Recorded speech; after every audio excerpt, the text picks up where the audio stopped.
오늘의 주요 뉴스입니다.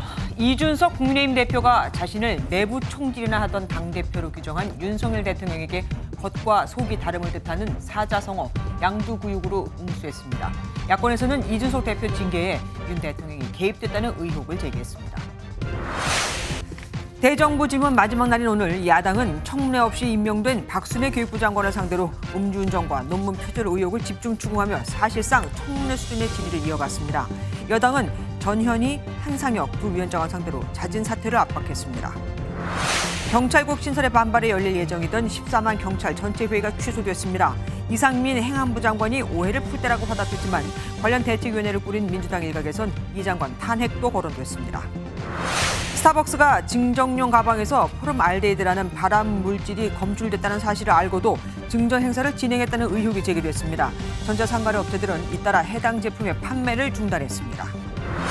코로나19 신규 확진자가 석 달 만에 다시 10만 명을 넘으면서 정부가 학원의 원격 수업을 권고하는 등 강화된 일상 방역 대책을 발표했습니다. 임시선별검사소에는 PCR 검사를 받으려는 사람들로 북적였지만 숨은 감염자를 찾기 위해 검사 문턱을 낮춰야 한다는 지적도 나옵니다. 한국은행의 0.5% 기준금리 인상에도 앞으로 물가 상승 우려를 나타내는 기대 인플레이션율이 4.7%로 사상 최대치를 기록했습니다. 경기 전망을 나타내는 소비자 심리 지수도 한 달 전보다 크게 악화한 가운데 뜨겁던 아파트 청약 시장도 미계약 물량이 지난해보다 2배나 늘었습니다.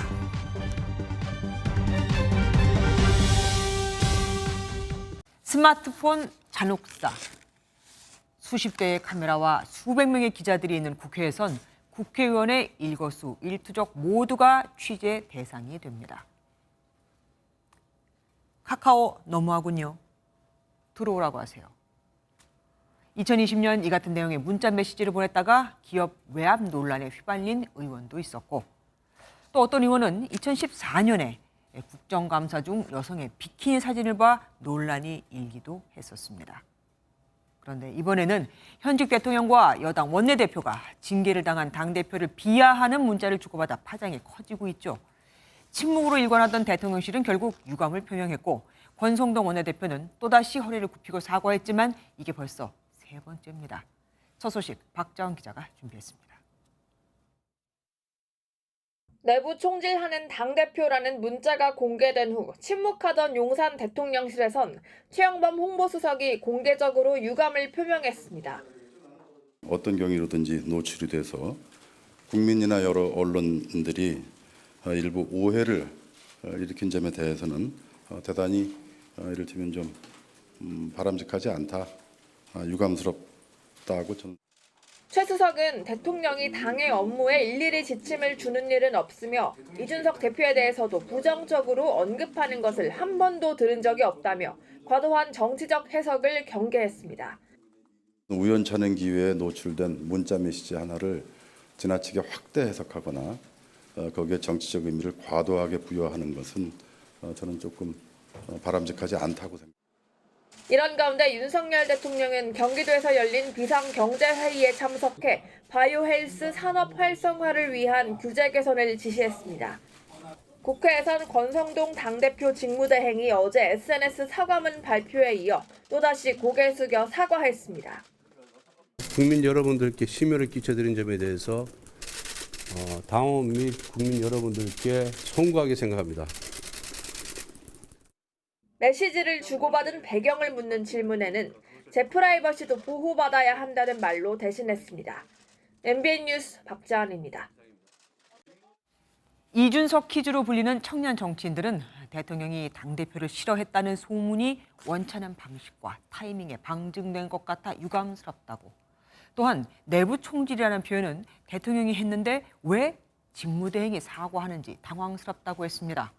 당사자인 이준석 국민의힘 대표는 여의도를 카메라 꺼지면 윽박지르고 카메라 켜지면 반달 웃음을 짓는 섬으로 비유하며 불편한 심경을 드러냈습니다. 오지혜 기자입니다.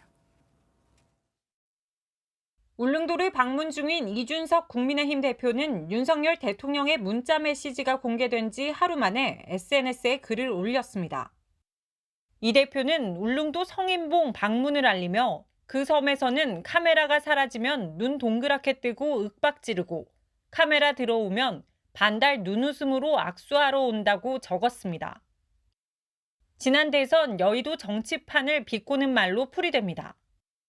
이어 앞에서는 양의 머리를 걸어놓고 뒤에서는 정상 배들에게서 계곡이 받아와서 판다는 말로 불편한 심기를 드러냈습니다. 이 대표는 또 언론사에 보낸 메시지에서는 오해 없이 명확하게 이해했다. 못 알아들었다고 대통령실이 오해하지 않기 바란다고 강조했습니다. 윤 대통령과 이 대표의 갈등이 표면화된 것에 대해 청년 정치인들은 아쉬움을 드러냈습니다. 지금 뭐 당대표 개인으로 봤을 때 억울하겠죠. 굳이 반응하면 불필요한 논란만 더 커질 거니까 당대표가 한번 좀 반응 없이 넘어가는 것이 필요하지 않나 생각되는데요. 천하람 국민의힘 혁신위원은 여당 내 정부 비판이 위축될 것이라 했고, 박민영 국민의힘 대변인은 윤 대통령 성공을 바라는 쓴소리를 내부 총질로 평가했다며 실망감을 드러냈습니다. MBN 뉴스 오재입니다. 더불어민주당은 즉각 선거 때 표를 얻은 뒤 젊은 대표를 잔인하게 잘라냈다며 비판했습니다. 박지원 전 국가정보원장은 대통령이 이준석 대표에게 어떤 경우에도 당대표로 돌아올 수 없다고 경고를 보낸 거나 마찬가지 아니겠냐고도 했죠. 하필 이 사건이 있기 일주일 전 국민의힘에선 본회의장 내에서의 핸드폰 내용 유출을 주의해달라고 했었는데 권성동 당대표 직무대행이 유출을 시킨 거죠.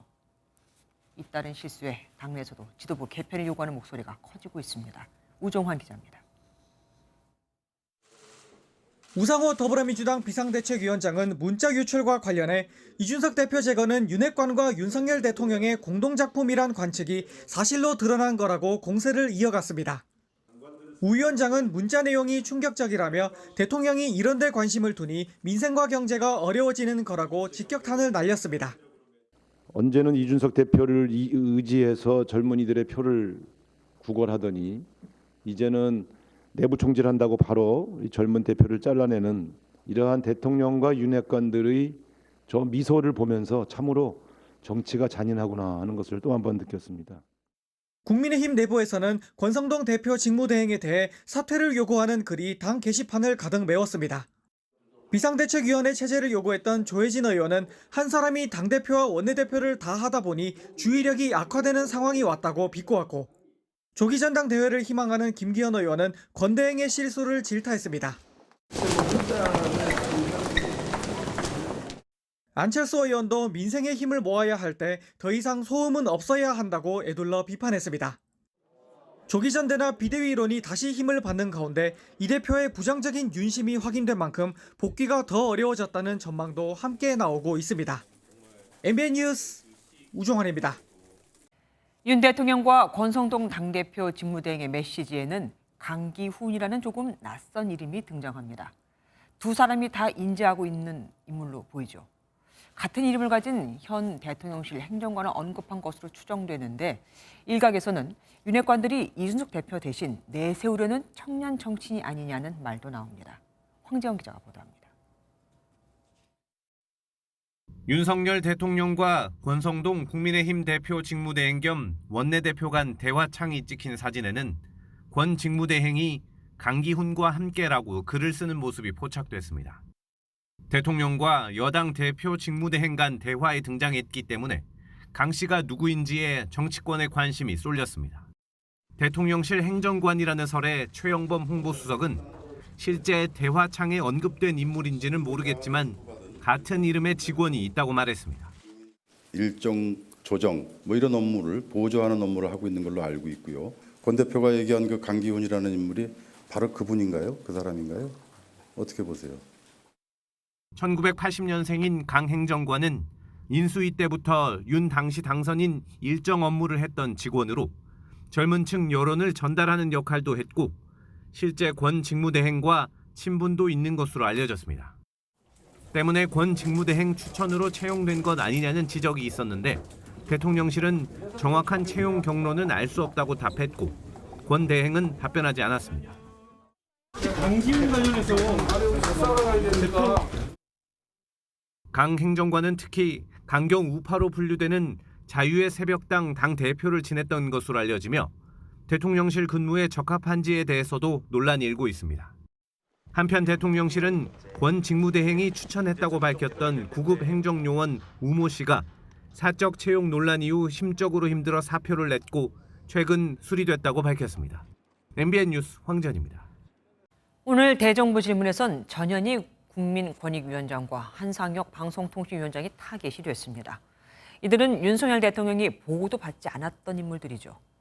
문재인 정부가 임명한 기관장들에게 잦은 사퇴 압박을 이어간 건데 야당은 기관장이 고액 알바라도 되냐며 사퇴 압박은 직권남용이라고 반박했습니다. 백길종 기자가 보도합니다. 후반기 원구성을 마친 뒤 처음 열린 정무위원회 업무보고. 난데없이 전현직 대통령 존경 논란이 벌어졌습니다. 윤석열 대통령 존경하십니까?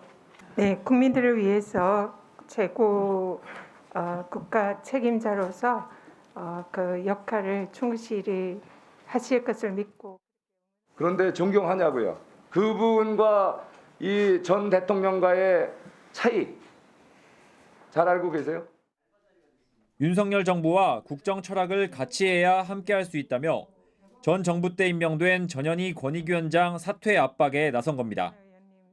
더불어민주당은 권익위원장 자리가 언제든 자릴 수 있는 알바 자리냐고 받아쳤습니다.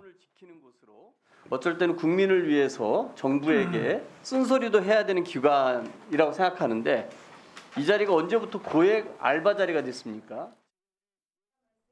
전 위원장은 물러날 뜻이 없음을 명확히 했습니다. 대통령의 국정 철학을 보좌하고 국민들의 입장에서 최선을 다해서. 대정부 질문에 참석한 한상혁 방통위원장에게도 사퇴 압박이 이어졌습니다. 본연의 역할만 충실히 했어도 이런 불공정 편파 방송은 생기지 않았을 겁니다. 조기 사퇴를 촉구하는 건 직권남용이라는 민주당과 억지로 자리 지키는 이유가 뭐냐고 묻는 국민의힘의 신경전은 계속될 것으로 보입니다. MBN 뉴스 백길종입니다. 대정부 질문 마지막 날인 오늘 여러 이슈가 한꺼번에 불거졌습니다. 특사 문제부터 경찰국 문제까지 대정부 질문에 말 주진희 기자가 모아봤습니다.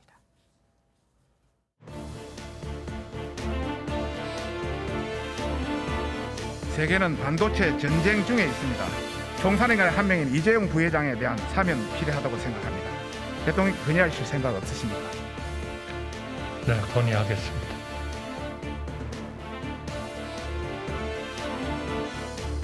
최근까지 있었던 답변 중에 제가 놀라웠던 부분은 대통령은 처음이라라는 발언인데요. 이 표현이 적절했다고 보시는지. 제가 모셨던 노무현 대통령님께서도 그 국회에서의 그 본인이 생각하는 정책들이 잘 진전이 될 수 없는 환경이 되니까 정말 못 해먹겠다 이런 말씀도 한번 하신 적이 있는 걸로 알고 있습니다.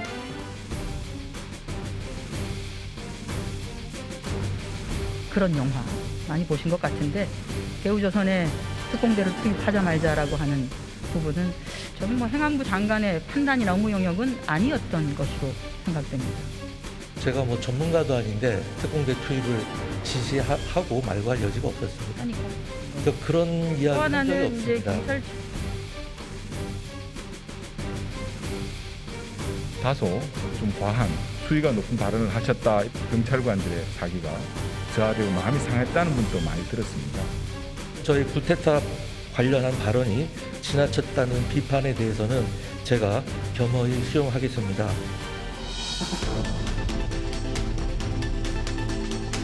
서울대 정교수 승계를 앞두고 혹시 문제가 될까봐 혹은 서울대에서 문제가 제기되니까 논문을 자진 처리한 거 아닙니까? 서울대 내에서 전혀 문제 제기가 된 적이 없습니다.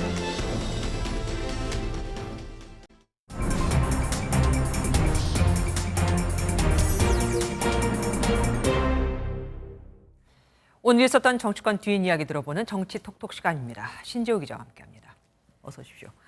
대통령 문자 파문이 정말 일파만파 계속되고 있습니다. 그런데 일각에서는 권성동 당대표 직무대행이 고의로 이를 누출했다는 말도 있습니다. 이거 어떻게 된 겁니까? 네, 일단 메시지를 보낸 시간 때문에 나오는 추측입니다. 네.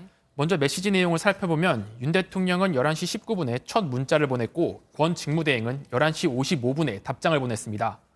그로부터 4시간 반이 지난 오후 4시 10분쯤 권 직무대행이 윤 대통령과의 대화창을 열었고 바로 그 순간이 포착된 거죠. 네. 그러다 보니 일부 야권 인사들을 중심으로 고의로 메시지를 노출한 것 아니냐 이런 의혹들이 나오고 있습니다. 나는 대통령과 이런 돈독한 관계다. 문자도 수시로 주고받고 이모티콘도 하고 이런 것을 좀 과시한 것 아닌가. 하지만 너무 과도한 해석이란 지적이 많습니다. 내부 총질이란 단어를 공개하기는 좀 적절치 않았다는 점, 권 대행이 다른 메시지를 쓰고 있었다는 점은 미루어 볼 때 실수였을 가능성이 더 커 보이는데요. 네. 이 대표 측 관계자도 MBN과의 통화에서 권 직무대행이 어떤 의도를 갖고 계산을 하거나 이런 사람이 아니다라고 전했습니다. 하지만 권성동 직무대행이 선수로만 4선 의원 아니겠습니까? 그런데도 이런 실수를 했다. 이거는 좀 이해가 되질 않아요. 네, 국회 본회의장은 수십 대의 카메라와 취재진이 의원들의 일거수일투족을 주시하고 있기 때문에 휴대전화 속 내용이 가장 많이 노출되는 곳입니다. 맞아요. 그래서 약 일주일 전 송원석 원내 수석부대표가 국민의힘 의원들이 모두 모인 단체 채팅방에 휴대전화 노출 주의령을 내렸는데 소용이 없게 돼버렸습니다. 네. 송 수석은 이번 일과 관련해 기자들에게 당내 갈등으로 확산되지 않도록 해달라고 당부하기도 했습니다. 받아올 건데 우리 언론께서 이걸 지나치게 뭐 당내 어떤 갈등이나 분란 이런 쪽으로 생각하지 말아주시기를 좀 간청을 드립니다. 그리고 그 메시지 주고받은 말매, 저기 보이죠? 빨간 거. 저거는 무슨 뜻입니까? 네, 저도 처음 이 사진을 봤을 때는 의례적으로는 알겠다는 의미의 이모티콘으로 생각하고 있었습니다. 네. 그런데 윤 대통령과 경선 시절부터 함께했던 장해찬 전 인수위 청년소통 TF단장은 1년 전 한 언론 인터뷰에서 이 이모티콘의 의미를 전했는데요. 보낸 제안이 굉장히 마음에 들면 방울토마토 같은 과일이 엄지손가락을 치켜드는 이모티콘을 보낸다고 밝힌 겁니다. 장 전 단장이 말한 이모티콘은 이번에 윤 대통령이 보낸 것과 같은 것으로 추정이 되는데 벌써 체리의 힘이라며 이번 사태를 조롱하는 사진들이 돌고 있습니다. 아이고. 더불어민주당 이야기도 좀 해보겠습니다. 오늘부터 전당대회 컷오프 여론조사가 시작됐죠. 판세는 어떻게 예측이 됩니까? 네, 컷오프가 초읽기에 들어갔는데 여전히 이재명 의원 1강에 다약 구도로 진행되고 있다는 것이 중론입니다. 네. 다른 7명의 후보 중 박용진, 박주민 의원이 여론조사에서 다소 앞서가고 있긴 하지만 투표 비중 70%에 이르는 중앙위원 표심은 여전히 알 수가 없습니다. 박용진 의원은 인지도는 높지만 컷오프 일반 여론조사는 민주당 지지층과 무당층만을 대상으로 하기 때문에 일반 여론조사에서 딱히 유리하지 않다는 평가가 나옵니다. 네. 박주민 의원의 경우 강성 지지층이 기반이라 이고문과 이재명 의원과 지지층이 겹치는 문제가 있습니다. 오히려 약체로 분류됐던 강윤식 의원이 임종석 전 대통령 비서실장, 조홍천 의원 등 당내 중량급 인사들의 지지 선언을 받으며 다크호스가 될 수 있다. 이런 전망이 나오고 있습니다. 그리고 김건희 여사가 지난 1월 전투기 사고로 숨진 고 심정민 소령 유족에게 편지를 썼다면서요. 그것도 손글씨로. 네, 맞습니다. 지난달 김 여사는 심소령 추모 시집 발간 음악회에 비공개로 참석했고 이에 유가족들이 감사의 편지를 보낸 바 있는데요. 이번엔 김 여사가 답장하는 형식의 방식으로 손편지를 보낸 겁니다. A4 용지 2장 분량 편지에 심소령은 배우고 익혀서 몸과 마음을 조국과 하늘에 바친다는 공군 사관학교 교훈을 온몸으로 실천한 영웅이라고 적었습니다. 또 모든 것을 뒤로하고 자신의 생명을 던진 그 위대한 희생에 다시 한번 깊은 경의를 표한다고도 말했는데요. 심소령 유가족 측도 MBN에 부모님께서 많이 감격스러워하시고 감사하다는 생각을 많이 느끼는 하루였다. 이런 심경을 전했습니다. 예, 정치톡톡 신재우 기자와 함께했습니다. 고맙습니다. 어제까지만 해도 경찰국 신설 반대를 외치며 그래도 강경했던 경찰 측에서 갑자기 이번 주 토요일로 예정됐던 14만 명 전체 경찰 회의를 취소했습니다. 정부 측에서 경찰대를 손보겠다고 해서일까요? 아니면 이미 길은 정해졌다고 봐서일까요? 먼저 이혁재 기자 리포트 보시고 김종민 기자와 뉴스 추적해 보겠습니다. 경찰국 신설에 반대해 14만 전체 경찰회의를 제안했던 김성종 경감이 철회 의사를 밝혔습니다. 국회가 입법을 통해 바로잡아달라고 말했습니다. 이상민 행안부 장관은 철회 결정에 대해 오해와 갈등을 풀 때라며 경찰이 합심해야 한다고 강조했습니다. 경찰청도 각 지역경찰청 단위로 현장 의견을 수렴한다는 방침을 정하고 오늘 세종경찰청에서 첫 간담회를 열었습니다. 경찰청은 내일은 광주와 대전, 모레는 서울과 부산 등에서 간담회를 열어 일선 경찰들의 의견을 듣고 조직을 추스를 방침입니다. 하지만 경찰국 신설 논란의 불씨가 꺼진 것은 아닙니다. 지구대장과 파출소장 회의를 제안한 류근창 경감은 강행 의사를 나타냈습니다. 소규모 행사로 국민들이 우려할 수 있으니까 작은 인원이 모여서 뜻깊고 품격 있는 행사를 제가 하겠다고 했고. 더불어민주당도 경찰장악대책위원회를 꾸렸습니다. 경찰장악대책위원회 위원장으로 비대위원인 한정혜 의원을 경찰국 신설에 대한 우리 더불어민주당의 투쟁을 활발하게 당 일각에선 이상민 장관을 탄핵해야 한다는 주장까지 거론되고 있습니다. MBN 뉴스 이혁재입니다.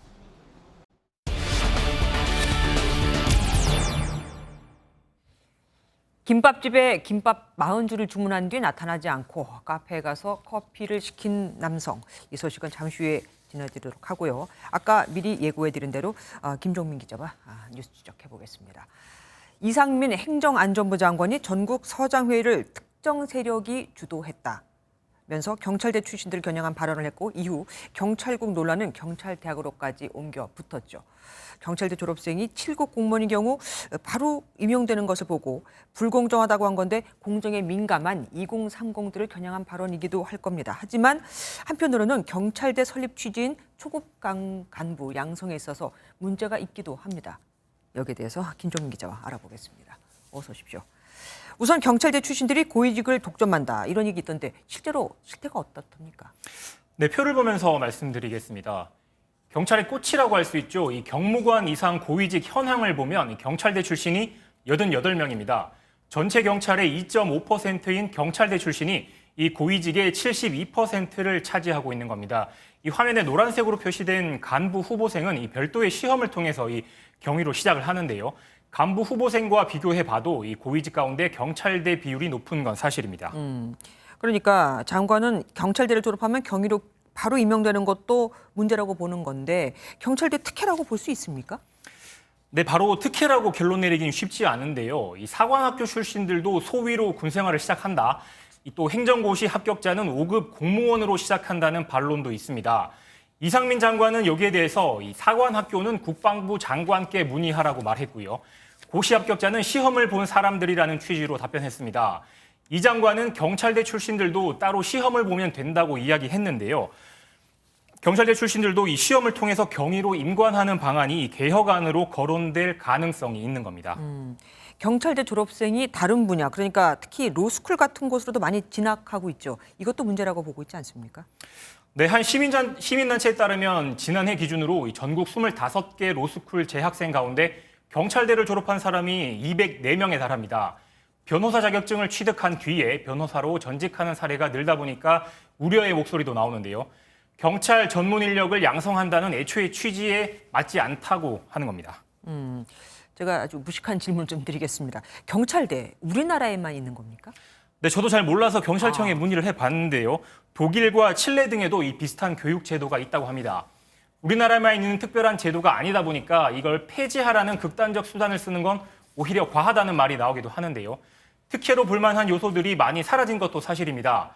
경찰대 졸업생은 의경 소대장으로 이 군복무를 대신 했었는데 의경이 폐지되다 보니까 2019년도부터는 이 제도가 사라졌습니다. 그래서 일반인들과 똑같이 병역 의무를 이행하고 있고요. 네네. 또 현재 경찰대 1, 2, 3학년들의 학비 지원을 폐지하는 방안도 이 국회에 제출돼 있습니다. 2021학년도부터는 경찰대 신입생도 50명으로 줄었고 이 편입 학생도 받을 예정입니다. 사실 경찰대 개혁은 그동안은 많이 얘기가 나왔었습니다. 어떻게 또 추가로 내놓을 수 있는 개혁안이 있을지 좀 두고 봐야겠습니다. 김종민 기자와 함께했습니다. 고맙습니다. 김밥 40줄을 한꺼번에 주문한 뒤 나타나질 않고 카페에 가서는 커피 10잔을 시키고 사라져버리고 김밥과 커피 모두 버릴 수밖에 없었겠죠. 주문한 사람은 재미삼아 한 행동이었을지 모르겠지만 사장 입장에서 난감할 수밖에 없습니다. 여성이 운영하는 가게만 골라 이렇게 가짜 주문을 하는 일이 서울 강동구에서 자주 일어나고 있습니다. 김태형 기자가 취재했습니다. 한 남성이 김밥 한 줄을 먹으면서 유심히 김밥집 안을 지켜봅니다. 다음 날 다시 나타난 이 남성은 김밥 40줄을 포장해달라고 주문했습니다. 하지만 약속 시간에 끝내 모습을 드러내지 않았고 입금해준다던 돈도 보내지 않았습니다. 어제 먹었는데 김밥이 너무 맛있어서 제가 이제 주문한다 그래서 요새 물가 비싼 거 다 알잖아요. 점심시간에 손님들 몇 테이블 놓치고 버릴 때가 제일 속상했어요. 남성이 알려준 전화번호로 전화를 걸었더니 더 황당한 일이 일어났습니다. 모르는 이제 여자분이 전화를 받아요. 그래서 첫 마디가 이분 찾으러 안 갈 거예요 그러더라고. 전화를 받은 여성은 자신도 번호를 도용당한 것 같은데 이런 하소연 전화를 종종 받는다고 말했습니다. 실제로 골탕을 먹은 곳은 김밥집만은 아니었습니다. 김밥집에서 100m가량 떨어져 있는 곳에 있는 카페입니다. 이곳에서도 김밥집과 같은 방식으로 피해를 봤다는 주장이 제기됐습니다. 지난 2월 남성이 커피 10여 잔을 주문하고 사라졌다는 겁니다. 이 남성이 남긴 번호는 김밥집에 남긴 번호와 같았습니다. 경찰에 한번 신고할까 이런 고민도 하긴 했는데 어떻게 보면 또 너무 소액이고 해서 정확한 범죄로 경찰서에서 인식을 할까 또 보복하거나 그러진 않을까. 경찰은 주로 서울 강동구 지역을 돌아다니며 허위 주문을 한 것으로 추정되는 남성을 추적하고 있습니다. MBN 뉴스 김태형입니다. 여자친구를 폭행한 혐의로 체포된 30대 남성이 파출소에서 조사를 받다 도망쳤는데 지명수배범이었습니다. 그런데 밖에서 담배를 피우겠다고 하자 경찰이 수갑을 풀어줬다고 합니다. 7시간 만에 붙잡긴 했지만 피해자 관리가 어떻게 이렇게까지 허술할 수가 있을까요? 강세훈 기자가 취재했습니다. 비틀거리며 뛰어가는 남성. 그 뒤를 경찰관이 뒤쫓습니다. 데이트 폭력 현행범으로 체포돼 파출소에서 조사를 받다 도주한 겁니다. 남성은 술까지 마셔 도망치다 넘어지기까지 했지만 경찰은 붙잡지 못했습니다. 근무자가 몇 명이었어요? 우리가 몇 명 근무했던가? 6명 근무했, 5명 근무했던가? 도주범은 담배를 피우겠다며 파출소 밖으로 나왔다가 감시가 소홀한 틈을 타 주택가 쪽으로 도주했습니다. 경찰관 한 명이 동행했지만 수갑조차 채우지 않았습니다. 또 남성이 도주한 이후 지휘부에 곧바로 보고하지 않고 1시간 후에야 연락을 취했습니다. 피의자 도주 방지 지침이 지켜지지 않은 겁니다. 외부에 나올 때는 당연히 수갑을 채워야죠, 그런 사람은. 근데 이제 그게 파수에서 좀 이제 잘못된 거죠. 더욱이 남성은 사기 등의 혐의로 지명수배된 상태였습니다. 주민으로서는 어떤 범죄가 있어서 저런지 많이 또 불안감도 좀 있었고. 경찰은 도주 7시간 만에 남성을 붙잡았지만 피의자 관리 태만에 대한 비난이 쏟아지고 있습니다. MBN 뉴스 강세훈입니다. 교사 컴퓨터를 해킹해 기말고사 시험지와 답안을 빼돌린 고등학생들이 4개월 전 중간고사 시험지도 훔친 것으로 드러났습니다. 수법은 기말고사 때와 똑같았습니다. 중고등학교는 과목마다 선생님이 다 다르죠. 이들이 해킹한 교사 컴퓨터만 16대였답니다. 정치훈 기자입니다. 광주 모 고등학교 시험지 유출 사건은 한 번뿐이 아니었습니다. 기말고사 9과목을 비롯해 중간고사 때도 7과목의 시험지와 답안지가 유출된 것으로 확인됐습니다. 알려진 4과목과 달리 영어를 제외한 나머지 응시 과목 모두를 훔쳐본 셈입니다. 시험지 자체를 빼낸 게 아니라 악성 코드를 심어 일정 시간마다 화면을 캡처한 방식이었기 때문에 완벽한 형태는 아니었습니다. 그래서 유출 과목 모두 100점을 받지는 못해 오히려 의심을 피할 수 있었던 것으로 보입니다. 교무실에 침입해 과목별로 교사 노트북 16대에 손을 댔는데 한 대당 20분쯤 걸렸습니다. 비밀번호가 설정돼 있었지만 손쉽게 뚫었습니다. 본관 교무실 2곳과 뒤쪽 별관을 2시간 넘게 돌며 교사들의 노트북을 들여다봤지만 학교 측은 전혀 눈치채지 못했습니다. 비밀번호를 무력화시키는 것들, 영어도 전문 용어를 사용하고 그런 거에 직접 봤을 때는 상당한 실력이 있는 걸로. 학생들은 중간고사 이후 악성 코드를 지우고 기말고사 때 다시 설치했습니다. 최소 4차례 학교에 침입하는 동안 경비 시스템은 제대로 작동하지 않았고 CCTV에도 찍히지 않았습니다. 교육청과 학교 측은 경찰에서 통보가 오면 재시험 여부를 논의할 예정입니다.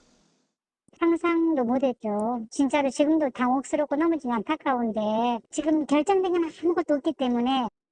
경찰은 포렌식 작업이 끝나는 대로 공범 여부 등 추가 조사를 벌인 후 두 학생을 송치할 예정입니다. MBN 뉴스 정춘우입니다. 하루에 40만 원을 준다고 해서 갔는데 가명을 써라, 업무 중 개인정보를 누설하지 마라 등 이상한 지시를 하는 곳이 있다면 어쩌시겠습니까? 아르바이트생은 곧바로 경찰에 신고했고 보이스피싱 조직원도 붙잡을 수 있었습니다. 윤기란 기자가 보도합니다. 하얀색 종이봉투를 든 남성이 건물 앞에서 누군가를 기다립니다. 잠시 후 다른 남성이 다가와 기다리던 남성이 들고 있던 봉투를 받아들고 어디론가 사라집니다. 그 순간 경찰관들이 달려와 봉투를 건네준 남성을 붙잡습니다. 안에 든 건 현금 300만 원.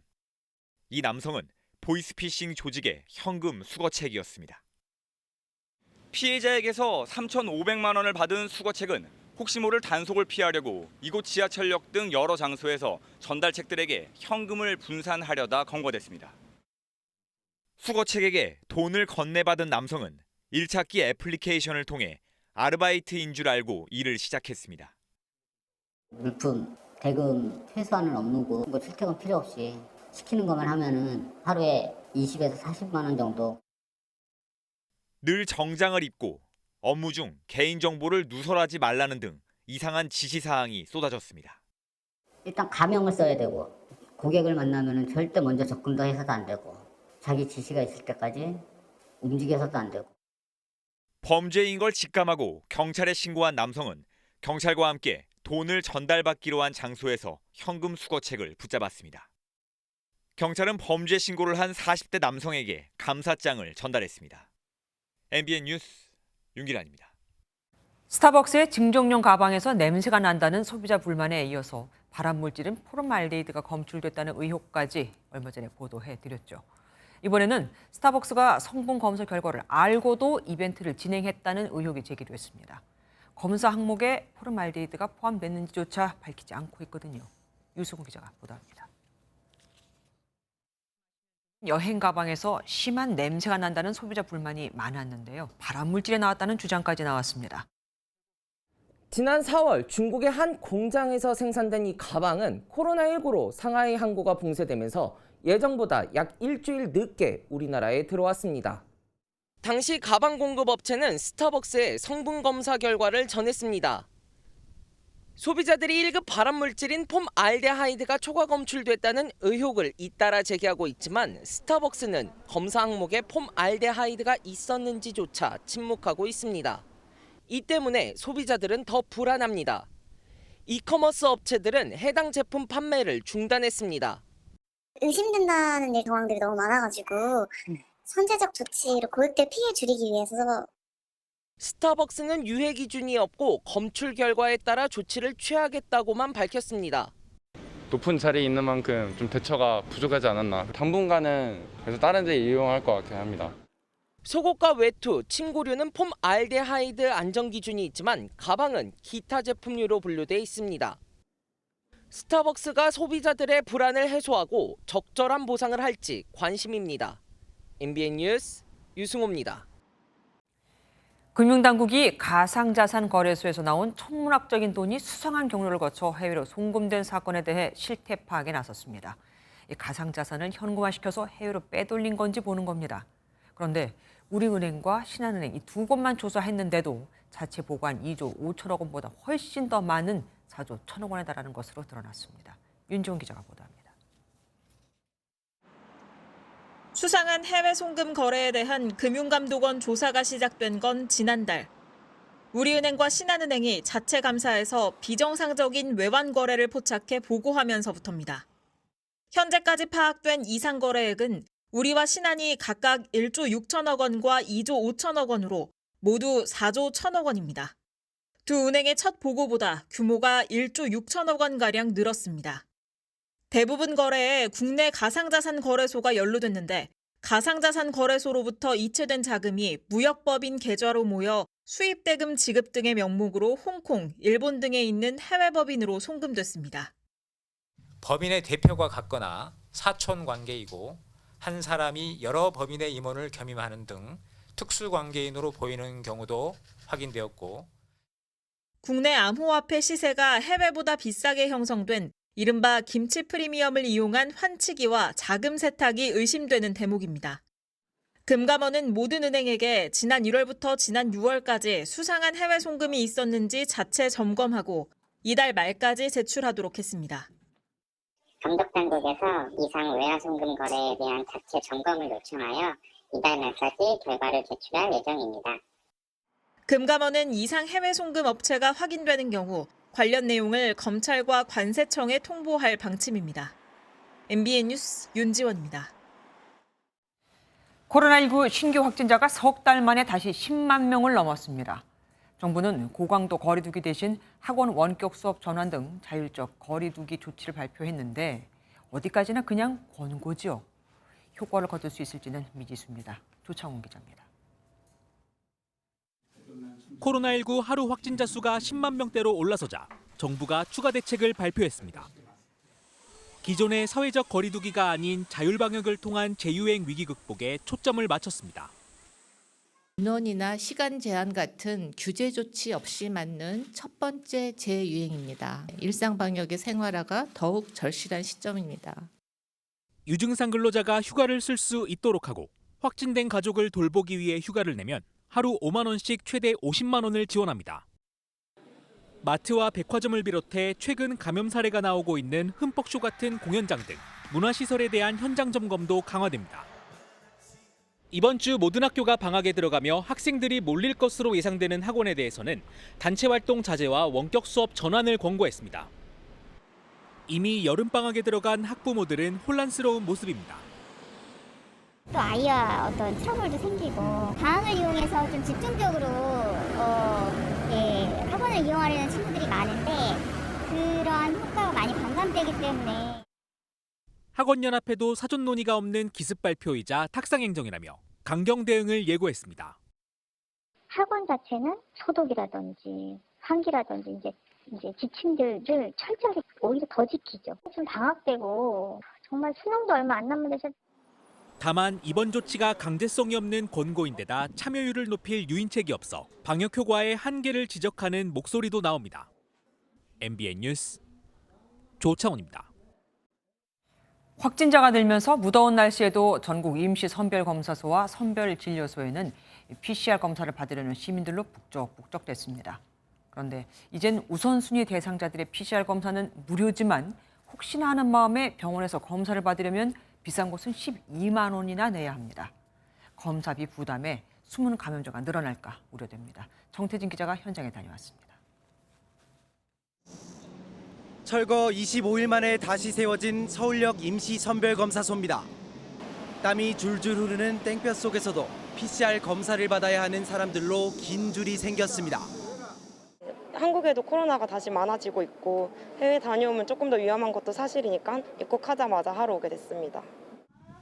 바람 하나 통하지 않는 방호복을 입고 컨테이너 박스에서 일하는 의료진들은 올해도 더위와 싸우고 있습니다.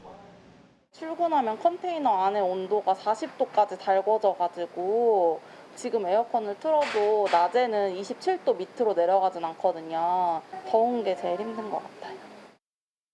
이런 임시선별검사소나 보건소 선별진료소에서는 60세 이상 고령층, 해외 입국자, 의사소견서가 있는 유증상자 등 우선순위 대상자만 PCR 검사를 무료로 받을 수 있습니다.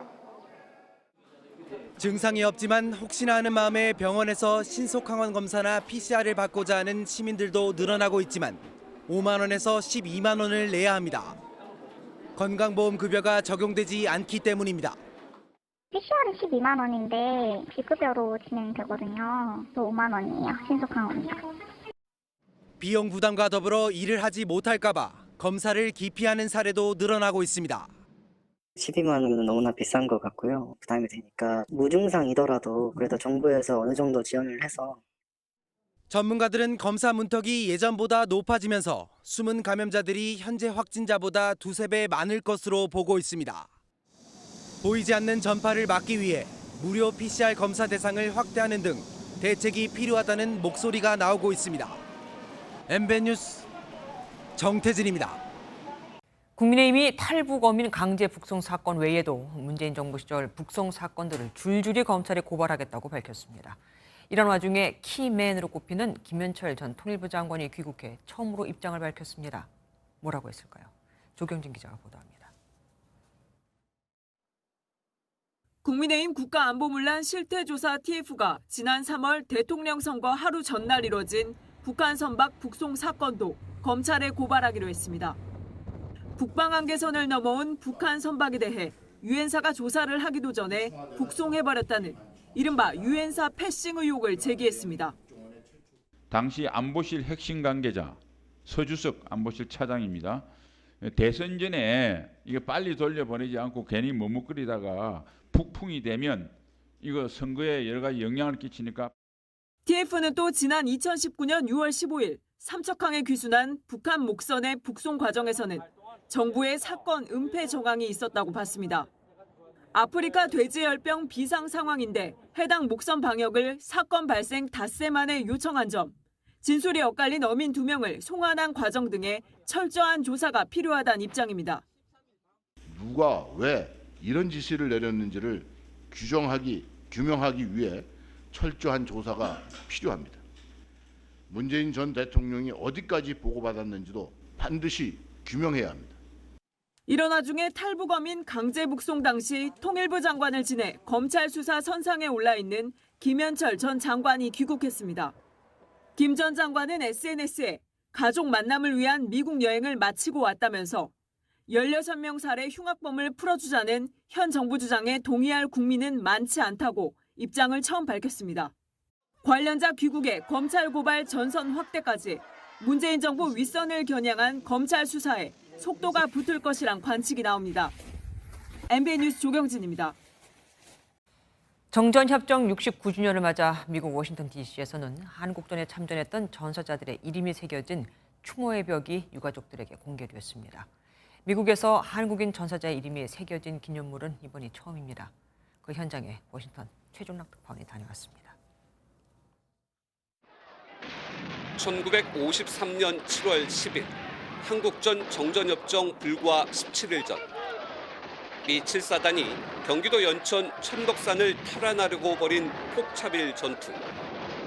영화로 만들어졌을 정도로 치열했던 싸움에서 사망한 아버지의 이름 한상순. 한국에서 온 7순이 된 아들이 미국 워싱턴 DC 추모의 벽에 새겨진 아버지의 이름을 어루만집니다. 국가를 위해 가지고 헌지적으로 희생한 부분에 대해서는 아들로서는 진짜 너무 자랑스럽고 저희들이 잘 살 수 있게 된 것도 당 덕분이라고 생각하고 있습니다. 다른 세상을 만들고 싶다며 이영만리 한국전쟁에 참전한 외삼촌. 전투 도중 실종됐다가 유전자 감식을 거쳐 60년이 지나 가족들의 품에 돌아왔습니다. You have the Vietnam Memorial with all the names. That is so emotional when you go there. And I think now that they've done this, 43,000 names plus or minus, this is going to be a very emotional. 43,808명. 잊혀진 영웅들의 새겨진 이름이 정전협정 69년을 맞아 되살아났습니다. 추모의 벽에는 한국전 참전 미군 전사자 36,634명과 한국인 가추사 전사자 7,174명이 이처럼 함께 각인돼 있습니다. 추모의 벽은 2008년 관련 논의가 시작됐고 이후 재정난의 어려움을 겪다가 2020년 한국 정부가 건립 비용 대부분을 부담하면서 15개월 만에 완공됐습니다. 정부를 대표해 참석한 보훈처장도 고귀한 희생을 잊지 않겠다고 강조했습니다.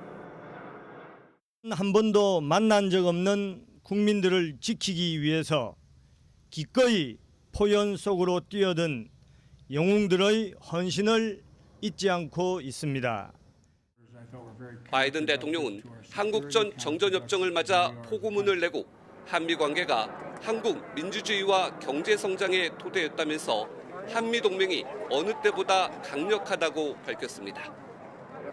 워싱턴에서 MBN 뉴스 최종락입니다. 미국이 기상이변으로 몸살을 앓고 있습니다. 서부 캘리포니아에선 화재가 멈추지 않으면서 여의도 면적의 25배를 태우더니 중부 미주리에선 107년 만에 기록적인 폭우로 물난리가 났습니다. 김한준 기자가 보도합니다. 소방관들이 불타는 나무 사이로 들어가 진화를 시도합니다. 헬기가 출동해 물을 뿌리고 맞불까지 놓아보지만 야속한 불길은 잡히지 않습니다. 간신히 불을 끈 뒤에는 새로운 발화를 막기 위한 작업도 필수입니다. 이미 타버린 나무를 베어내고 곳곳에 다시 물을 뿌립니다. 현재까지 피해 면적은 73제곱킬로미터로 서울 여의도의 25배에 이릅니다. That's what we're here for. That's why we all do the job. But some days are harder than others. 서부가 화재로 고통받는 사이 중부 미주리주에선 107년 만에 기록적 폭우가 내렸습니다. 쏟아지는 비에 차들은 완전히 잠겼고 소방관들은 고무보트를 타고 구조 작업을 벌였습니다.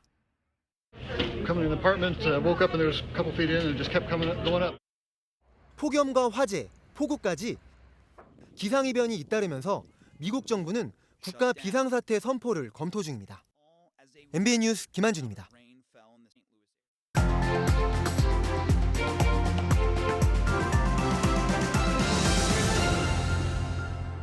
Well, there were 3 of us in this marriage, so it was a bit crowded. 1995년 영국 다이애나 비는 공영방송인 BBC와의 인터뷰에서 남편 찰스 왕세자의 불륜 사실을 폭로했습니다. 당시 2,280만 명이 시청할 정도로 화제가 됐죠. 그런데 26년이 흐른 지난해 당시 BBC 방송 기자의 사기 행위가 드러났고 이건 BBC의 수신료 삭감과 쇄신을 요구하는 목소리로 이어졌습니다.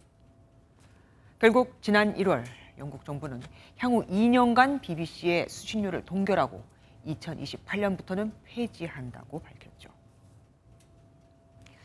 넷플릭스 등 OTT 서비스가 등장하면서 공영방송의 위상은 변화를 맞고 있습니다. 프랑스 하원도 공영방송 수신료를 올해 안에 폐지하는 법안을 여야 합의로 통과시켰고 일본 NHK는 내년 수신료를 10% 인하할 방침입니다. 네덜란드와 이스라엘, 캐나다는 이미 2020년 이전에 수신료를 없애버렸죠. 반면 공영성을 중시하는 북유럽 국가들은 공영방송 수신료를 아예 조세화하기도 했습니다. 그동안 시험 방송을 해오던 텔레비전 방송국이 작년 12월 31일 드디어 개국. 1961년 시작된 공영방송 KBS TV. 수신료는 처음 100원에서 1981년 컬러 TV가 나오면서 2,500원이 됐고 1994년부터는 전기요금에 통합돼서 준조세가 됐습니다. KBS는 이 수신료를 월 2,500원에서 3,840원으로 올리는 안을 국회에 제출했습니다. 경영난이 심각하다면서요. 그런데 KBS는 공영방송으로는 이례적으로 상업 광고에 중간 광고까지 하면서 공영과 민영의 이점을 다 누리고 있습니다. 또한 2020년 기준 전체 직원 가운데 억대 연봉자 비율이 절반에 가깝습니다. 수신료를 더 내라는데 반길 사람은 없겠지만 그래도 이 공영방송만은 지켜야 해라는 인식을 심어줄 수는 없을까요? 대선 과정에서 경선 후보들이 KBS 수신료 폐지를 공약으로 들고 나올 정도면 말 다 한 거잖아요. 경영난을 해소하고 싶다면 시청자에게 손을 벌리기 전에 감사원이 계속 지적하는 방만 경영부터 손보는 게 당연히 낫지 않을까요? 김주아의 그런데 오늘은 수신료 인상 논의에 앞서 였습니다. 한국은행이 물가를 잡겠다며 사상 최초로 빅스텝으로 금리를 인상했지만 물가 공포는 풀리지 않고 있습니다. 소비자들이 예상하는 앞으로 1년간 물가 상승률인 기대 인플레이션율도 4.7%로 역대 최고치를 기록했죠. 지금 물가도 높지만 하반기에도 나아질 것 같지 않다 이 얘기입니다. 경기 전망도 어둡습니다. 소비자 심리지수가 한 달 전보다 10.4포인트 하락하며 86을 기록했거든요. 국제통화기금 IMF는 올해 우리나라 경제 성장률을 0.2%포인트 더 낮췄고 내년 성장률은 2.1%로 0.8%포인트나 내려잡았습니다. 고물가에 코로나19 재확산까지 겹쳐 경기 침체를 피하기 어렵다고 본 건데 기획재정부나 한국은행의 기존 전망치보다 훨씬 더 낮은 겁니다. 앞으로의 전망이 어두운 건 부동산 쪽도 비슷합니다. 한때 청약 당첨이 곧 대박이라던 수도권 아파트 시장에서 지금은 미계약 사태가 속출하고 있습니다. 100%가 다 미계약된 단지까지 나왔습니다. 장명훈 기자가 보도합니다. 서울 강북구의 216세대 규모 아파트입니다. 2월 첫 분양 당시 90% 넘게 미계약되면서 지금까지 4차례나 무순위 청약을 진행했지만 여전히 26세대는 주인을 찾지 못하고 있습니다. 미계약 물량 해소를 위해 기존 분양가보다 최대 15%가량 저렴하게 분양했지만 청약 대기자들의 반응은 미지근합니다. 처음에 분양가가 좀 높다고 이슈가 돼버렸잖아요. 지금 뭐 대출 규제도 심했었고 하다 보니까 쉽게 덤비지 못하는 것 같아요. 이른바 줍줍으로 불리던 아파트 무순위 청약까지 인기가 시들해진 겁니다. 서울 밖은 상황이 더 심각합니다. 오는 9월 입주 예정인 76세대 경기 성남시의 한 아파트는 최근 분양에 나섰지만 아직 단 한 건도 계약되지 않았습니다. 실제 올 상반기 수도권 아파트 청약에 당첨되고도 계약하지 않은 물량은 2,788가구로 1년 만에 2배로 뛰었습니다. 시대 차익이 나는 로또 단지에는 청약이 몰리겠지만 입지적인 매력이 떨어지거나 분양가도 저렴하지 않은 단지는 수요자들로부터 외면받는 양극화 경향이 더욱 짙어질 것으로 보입니다. 게다가 다음 달에는 올 들어 가장 많은 5만 5천여 가구가 분양될 예정이어서 외곽을 중심으로 미분양 사태가 벌어질 우려도 제기됩니다. MBN 뉴스 장명훈입니다. 우리 기업들이 앞다퉈 엄청난 규모의 대미 투자 계획을 발표하고 있습니다. 미국이 전폭적인 세금 감면 등 엄청난 지원을 약속하고 있거든요. 이 SK만 해도 38조 원을 투자해 미국 내에 2만 개의 고용이 창출된다고 하는데 이게 우리나라에서라면 얼마나 좋을까요? 민경현 기자입니다. 최태원 SK그룹 회장이 백악관에서 조 바이든 대통령과 화상면담을 하고 220억 달러 규모의 투자 계획을 내놨습니다. 22 billion in new investment in the US. So including the major investment in semiconductor, the EV batteries and biotechnology. SK는 앞서도 전기차 배터리 분야에서 70억 달러, 우리 돈 약 9조 2천억 원 규모의 대미 투자 계획을 발표한 바 있습니다. 총 290억 달러, 우리 돈으로 38조 원이 넘는 SK 투자로 미국 내 일자리는 2025년까지 최대 2만 개 늘어날 것으로 보입니다. This path-breaking announcement represents clear evidence that the United States, Korea, and its allies are back and winning the technology competition of the 21st century. 최근 삼성과 현대차, LG 역시 공장 건설 등을 통한 대미 투자를 발표하면서 이들 4대 그룹의 투자액은 앞으로 무려 700억 달러, 우리 돈 92조 원에 달합니다. 반도체, 배터리 등 4차 산업 육성과 공급망 재편을 위한 미국의 전략에 우리 기업들이 앞다퉈 돈 보따리를 풀고 있습니다. 미국이 이제 굉장히 정부가 적극적이잖아요. 반도체 투자를 하면 세제 혜택이 무려 이제 40%까지 해준다. 세제 혜택이 이제 우리 국내보다 훨씬 크고요. 우리 정부도 하루빨리 세제 혜택이나 규제 완화 등 당근을 제시해 기업들이 국내 투자를 확대할 수 있는 여건을 마련해 줘야 한다는 지적입니다. MBN 뉴스 민경양입니다. 친환경 에너지원에 대한 수요가 전 세계적으로 늘고 있죠. 중국도 예외가 아닙니다. 그중에서도 해상풍력은 육상풍력보다 에너지 효율도 높고 각종 제약이 적어서 최근 더 주목받고 있는데요. 그 전초기지라고 할 수 있는 푸젠성 해상풍력발전단지에 베이징에 윤석정 특파원이 다녀왔습니다. 푸젠성 산샤 해상풍력발전단지 중앙제어센터에서 바다 위 풍력발전기 수십 대를 모니터하고 있습니다. 21만 제곱미터 넓이의 이 단지 한 곳에서 터빈과 날개를 비롯해 풍력 발전에 필요한 모든 제품을 생산할 수 있습니다. 我们相信在今年还会释放更多的项目资源，因为福建的海上风资源来讲的话，它是数千万千瓦级别的这个资源能力，有这个资源储备。 국제 에너지 상황이 불안한 틈을 타 친환경 에너지 시장의 주도권을 잡기 위한 중국의 선택은 해상 풍력 발전입니다. 실제로 중국의 상반기 해상 풍력 발전 설비 용량은 세계 1위인 24기가와트. 중국 정부는 여기에 그치지 않고 푸젠성 등 7개 연해 지역에 추가로 대형 해상 풍력 발전 기지를 건설해 2050년까지 132기가와트까지 설비 용량을 늘린다는 계획입니다. 白鹤滩号预计于年内实现交付投运，投运后主要作业于广东、福建海域，将进一步提升我国在深远海进行大型海上风电机组施工与安装的能力。 아울러 아직 산업 발전 초기 단계로 특정 기업에 집중된 중국의 해상 풍력 산업 동향을 면밀히 주시한다면 우리 기업에도 충분히 기회가 찾아올 것으로 전망됩니다.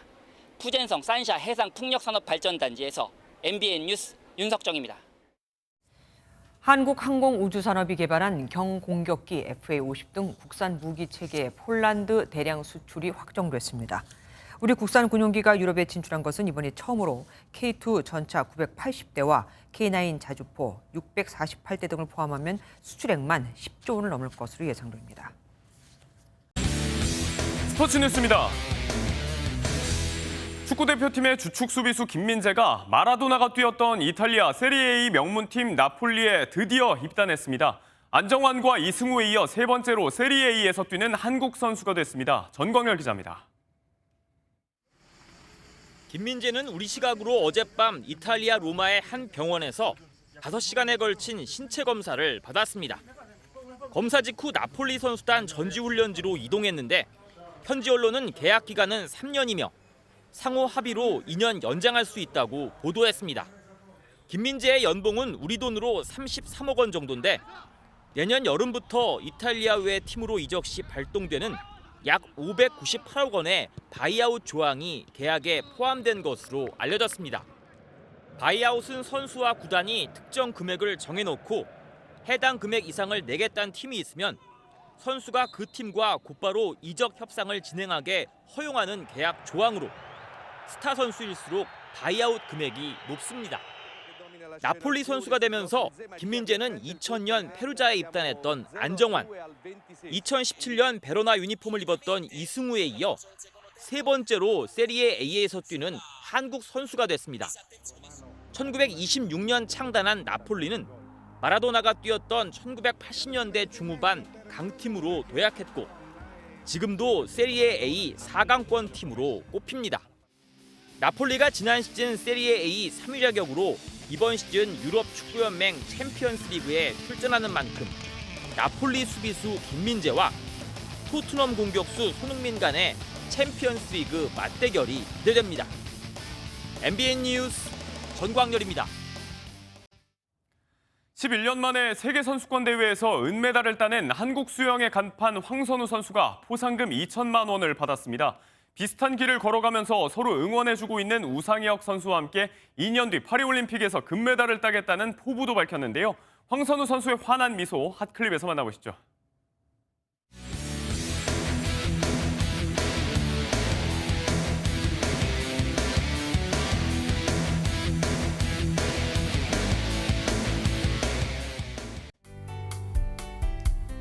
연일 열기가 쌓여만 갑니다. 오늘 서울은 데프리카라고 불리는 대구보다도 더 더웠습니다. 서울은 33도를 넘어섰고요. 대전도 31.8도, 제주도 33.4도를 기록했습니다. 내일도 폭염은 계속됩니다. 당장 오늘 밤더위가 심하겠습니다. 서울의 내일 아침 최저 기온은 25도에 머물겠고요. 한낮에는 33도, 모레도 33도가 예상되면서 당분간 오늘처럼 무덥겠습니다. 내일 낮 동안에는 소나기가 내립니다. 강원 영서와 충남, 전북과 영남 지역에 국지적으로 요란하게 쏟아지겠습니다. 내일도 전국에 구름만 가끔 지나면서 파란 하늘이 드러나겠고요. 구름 사이로 내리쬐는 강한 자외선을 주의하셔야겠습니다. 남부지방은 광주가 33도, 대구 32도, 부산 30도로 오늘과 비슷하게 덥겠습니다. 내일 서해안과 남해안, 전국 내륙에는 출근길 안개가 짙겠습니다. 강원 산지에도 안개가 끼겠는데요. 낮은 구름으로 인해서 가시거리가 200m도 채 확보되지 않는 곳도 있겠습니다. 모레도 내륙으로는 소나기가 지나겠고요. 당분간 33도를 넘나드는 무서운 폭염도 계속되겠습니다. 날씨였습니다.